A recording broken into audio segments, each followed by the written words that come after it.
I'm unfortunately guilty of not being one of those very conscious parents and not appreciating my son for everything that he is. He is very different. He's very full on. He is really out there. He is very clever. He just does not goddamn stop even in his sleep like your son. And I don't know how to deal with that shit sometimes, and I just lose it. And we were talking last night about how we speak to our son.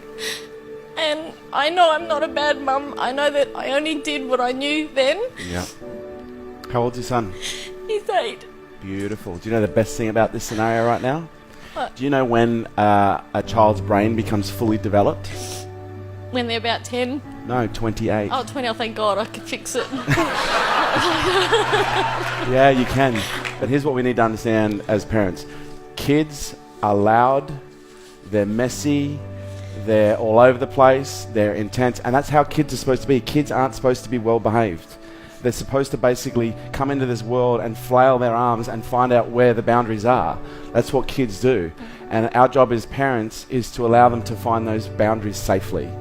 And sometimes it's hard because what kids do is they come into this world and they behave in ways that press our buttons because we see so much of ourselves, in those children. What our kids need more than anything else is they need to learn how to regulate.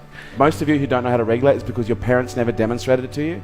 Because when a child is having a meltdown, what do most parents typically say? Stop it. Just stop it. For God's sake, stop it. Go to your room. I'm sick of hearing you carrying on. Whereas what a child needs in those moments is a nice, calm parent in the midst of a shitstorm is just to get down on one knee and grab them and bring them in and just hold them and say, it's going to be okay. Just breathe. Just breathe. A child can feel the quality of your presence.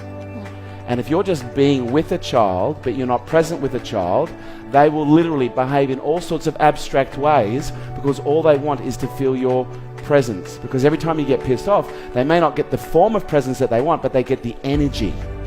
They get the connection. It might be a fit of rage, it creates more pain, but there's a part of them that goes, finally, I'm connected.